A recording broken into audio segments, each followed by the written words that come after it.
Clinical Cookout, and this is our newest addition to it, which is the trivia portion. So today I get to ask the aunties these trivia questions in relation to something big or a big part of relationships, of our romantic relationships, which is sex, because that is the area that I tend to work in, is sex and intimacy. And it is one of the top reasons that people come to couples therapy. It's either intimacy, communication, or finances. Those are the top 3 issues that we usually see. And then also in premarital counseling, we go through those 3 different areas as well, plus other areas. So I'm focusing on sex because I like to talk about it because it's so taboo in our society and people think they know and they don't. So I got some fun questions for the aunties today. So we're going to see who knows the most and who get to be Auntie of the Week. Y'all ready? I guess. Said I guess. I thought I learned my lesson when we did the other one a long time ago. Oh yeah, you was all types of messed up that time. Yeah. I don't know that much. Okay, let's go. Let's go. All right. Question 1. What is the average length of an erect penis? Between 3 and 5 inches, between 5 and 7 inches, or between 8 and 9 inches? Between 8 and 9 inches. Hold on, I gotta get a piece of paper. I wasn't prepared for the points. Hold up. For real? All right. Between 5 and 7.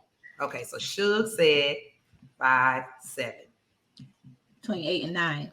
Amber said 8, 9. Keish. Okay, I had to get my nephew on all the countdown in the back. I would say you said erect. I would say between 5 and 7. 5, 7. And that sounds so little. Auntie Keisha and Auntie Suge are absolutely correct. It is, but Suge gets the point then. Huh? Suge gets the point then. She did say it first. Yes, she did. So Suge got the point. Well, the reason why I chose that is because everybody want to be like, I got a Magnum, and I just what did you say, Suge? What was the answer? I said between 5 and 7. Oh, okay. I think there's this thing about society having just the biggest D's ever, and it's a big range, and everybody, just because you say it or just because you say my man thing is like this, don't mean it's the truth. It just means that people over exaggerate. So I just choose to not over exaggerate. I choose to under exaggerate. And 5 sounds so little. 5? It's not erect because you have to think it's a matter of girth, not just length, and our vaginal canal is not 8, 9 inches long. It's not. So that's why 5, 7 is typical. Okay. I didn't even know that. And you would be surprised just how many people come in to couples therapy and the woman is complaining, in heterosexual relationships, the woman is complaining that their partner's penis is too big and it's painful. And it can be all types of reasons why, including medical reasons why it's painful. But sometimes it's just that size is too much. So it comes up. All right. If you had to describe the shape of the clitoris, what object would you compare it to? A button, a wish. I'm gonna give you options, multiple choice. A button, a wishbone, or an eraser. Did she say an oval? What did you say, Keish? Unmute yourself now, because what did you say? Just act like I didn't say a wishbone. You said a wishbone? Okay. Eraser. What was the options? Button, wishbone, eraser. Eraser. I said eraser too. And everybody would be wrong. It is a wishbone. She said wishbone. You said wishbone. Who said wishbone? Sure. She said button. You said wishbone. So Suge got the point. Oh, damn it. Oh, wishbone? Yes, because listen, anatomically, when we think about the clitoris, we only think about the external, the outside. Yes. It goes inward. It is actually a very large organ. Oh, it is right. Yes, so it's inside too. So wishbone is correct. And I just started to do it like this. Question. These are medical questions. Yes, exactly. These are medical questions. Listen, let me tell you, research indicates that the clitoris also actually has branches that extend down underneath the skin along either side of the vulva in a wishbone shape. Lust and love activate the same part of the brain. That's a true false. True. I'll say true.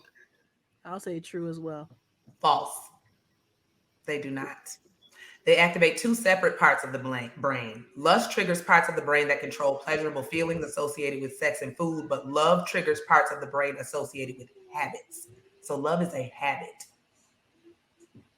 Where this information coming from? I need to look it up. The Kinsey Institute, top sex institute in the world.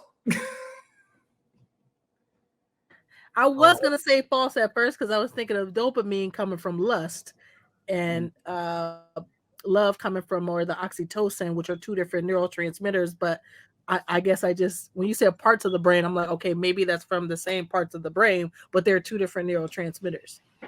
It is two different neurotransmitters too, but it's two different parts of the brain. Love and lust, couples, this is where you get in situations where, especially and more so an individual, if you are working with the individual client, male or female, no matter how they identify, and they are having relationship issues, or they are talking to their therapist about this person that they believe that they're in love with and they have this strong chemistry with, and you can kind of decipher at some point or another if it's more lust based as opposed to actual love. There's different ways to come to that conclusion, and people don't really pay attention because they confuse the two. So it's two totally separate parts of the brain. What parts of the brain is it? Huh? What parts of the brain is it? Now, dang it, you're gonna have me going searching because it ain't. Where do you get the info from? Because according to my Institute, the Kinsey Institute is the top sex institute, and they don't do well. No, they do work with couples and relationships too, but they're the top sex institute in the world. They are where we get the Masters and Johnson's stuff from, who started the whole field of sex therapy. The part of the brain that is activated by lust is the hypothalamus, and the hypothalamus. Oh. Y'all don't want me to get into it. Is your homostasis? That's your homostasis, where it controls thirst, sex, hunger. Mm-hmm. Sex is a drive. Yeah.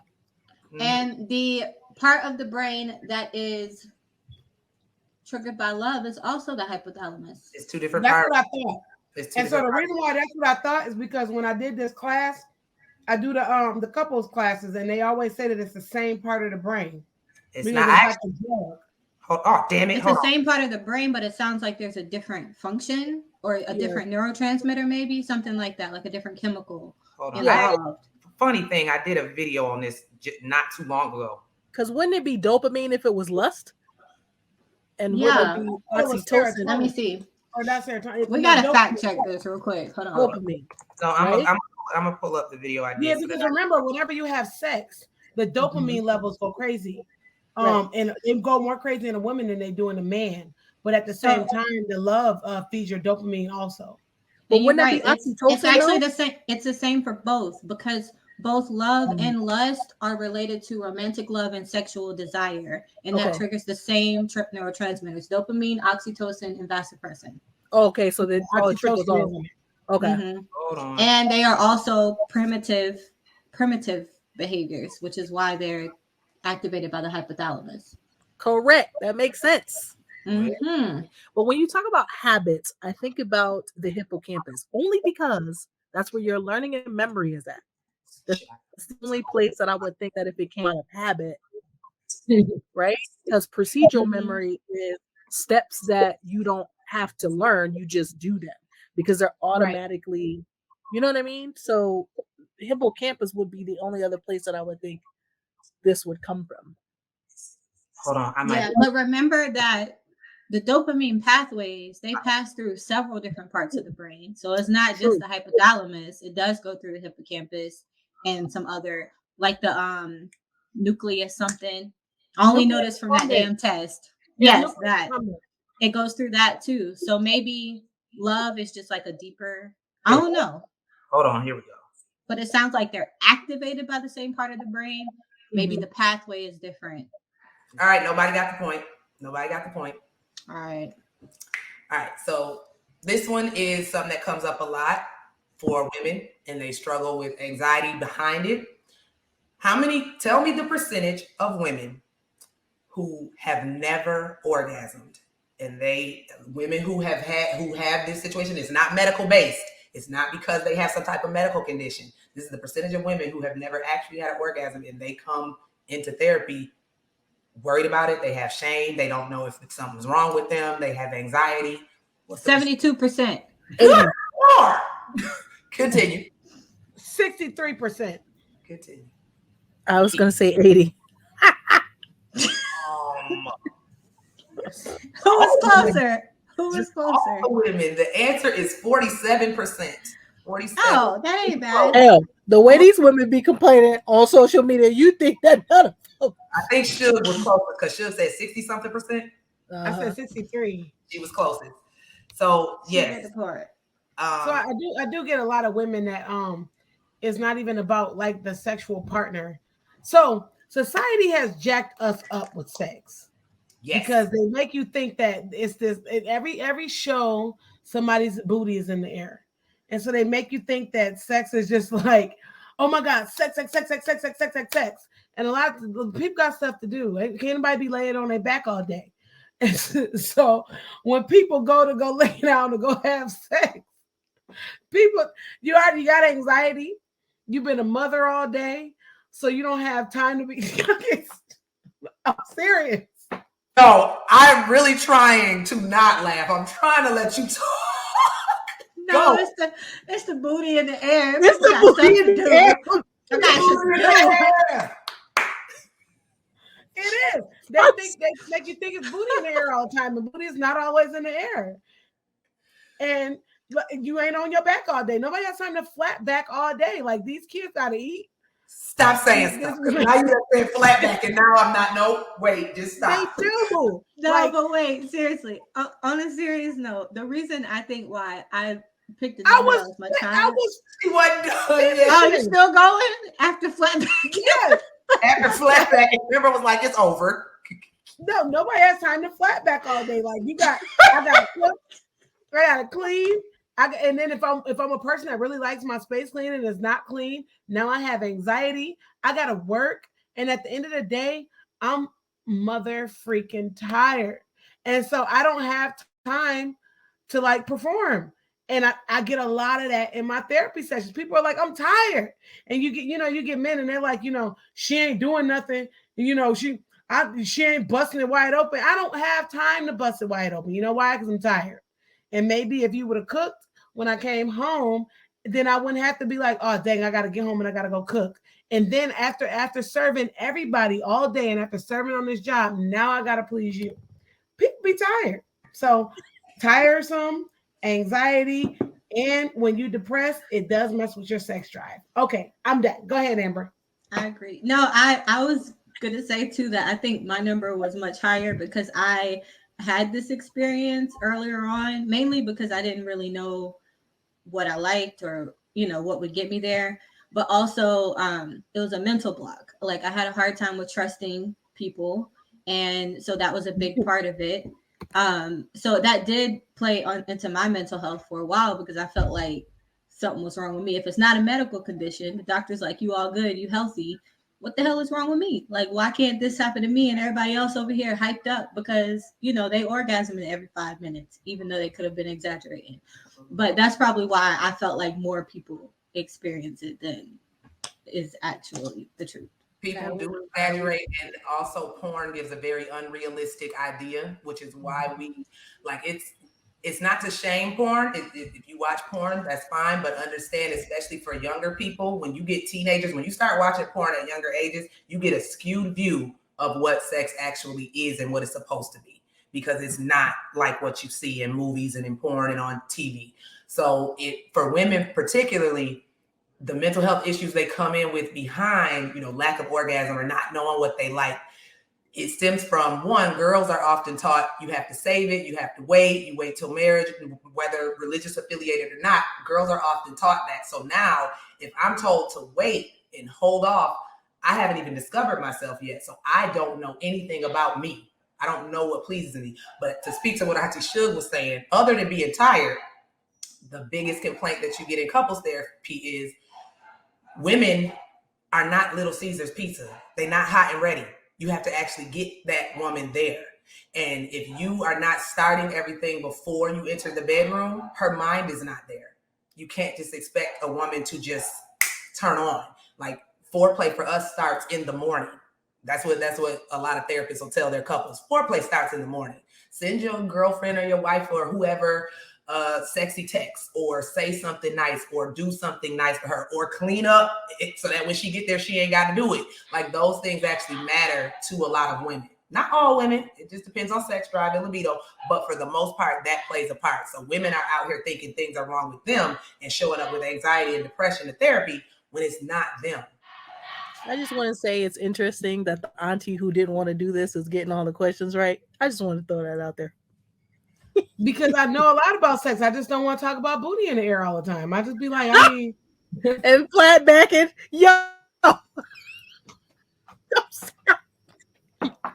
That's all right. So the next one, I'm gonna stick to orgasm, since that's a very mental thing for a lot of people. In general, having an orgasm is a mental thing. It's not just physical.